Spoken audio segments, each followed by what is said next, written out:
So hot in this cacket. In this cacket. Can't take it. Here is a map of the world, coloured by beer consumption per capita. What's that really dark bit in the middle? That, my friends, is the Czech Republic. Welcome to Beer Geek.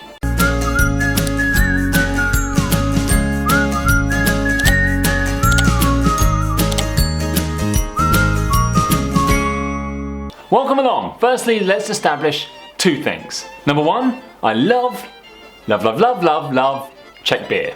Number two, I'm not going to get any of the pronunciations in this episode correct. So cut me some slack. I don't know my that from a that. Just remember, I'm not from the Czech Republic. I'm just here across two episodes to tell you all about their beer.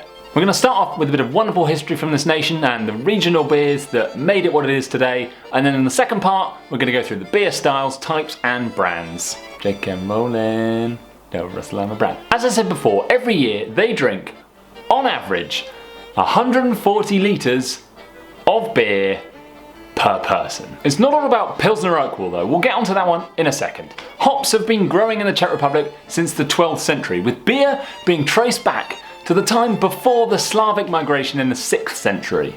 Of course, the Czech Republic is home to the legendary Sás hop, used extensively as the main flavour giver in Pilsners across the world. Fun fact, it's also the main hop in Stella Artois.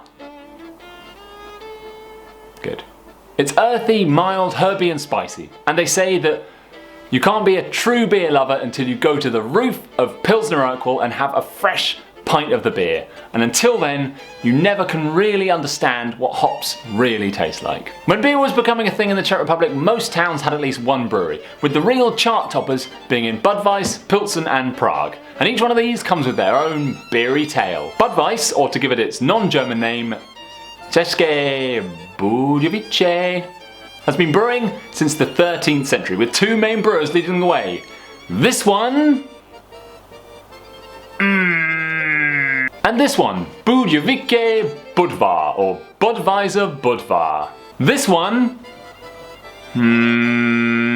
is the oldest brewery in the world brewing a beer under the name Budweiser. This brewery was all a bit too German for the people of České Budweis, so they thought they'd start up Budweis Budvar. Hey, Budweiser sounds a lot like that American beer, Budweiser. What's the deal with that? Yep, sure does. In 1876, Anheuser-Busch created a beer called Budweiser, which led to the ongoing trademark dispute since 1907 between Anheuser-Busch and the Budvar brewery. Adolphus Busch, when he was setting up Anheuser-Busch, created the beer called Budweiser because he was inspired by the quality, colour, taste, smell of that style of beer, and it was just really his tribute to it. Anheuser-Busch sell 400 million hectolitres of Budweiser every year, with the Budvar brewery selling 1.4 million hectolitres. Budvar claimed to have won 89 out of the 124 of these legal disputes that have happened since 1907. Budvar were given control of the Budweiser name in places like Germany and Italy, where if you see the American brand, it's known just as Bud. The UK gave control to neither party, and AB have control of the name in 23 other European countries. Going on to Pilsen, we've already spoken about Josef Groll and the story of the Pilsner in this Champions of Industry episode. So if you want to find about him and his many chins, head over there after the show. Basically, Josef Groll took all his knowledge that he gained working in Bavaria as a brewer back to Pilsen, where he created the world's first light-coloured beer, the Pilsner. The people of Pilsen obviously loved it, and so did people all across the Austrian Empire. Fun train fact! The people of Vienna loved this beer so much that they commissioned a special train to run every morning from Pilsen to Vienna, delivering that sweet beer. Finally on to Prague. Prague.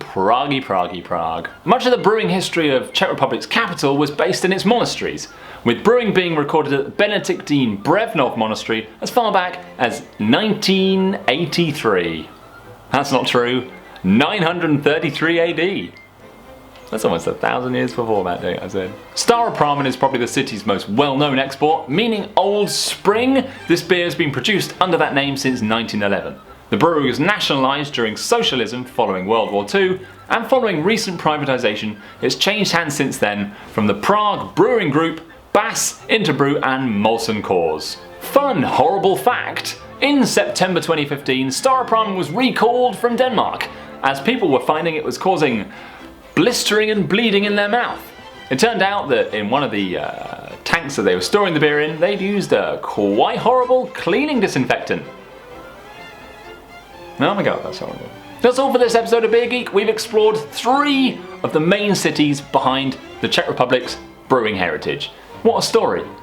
We've got chins, and we've got monks, and we've got legal disputes. What more could you want in a country? Next time on Beer Geek, we're going to be exploring the types of beer, the styles, and where best to find them. We'll see you then. Thanks for watching.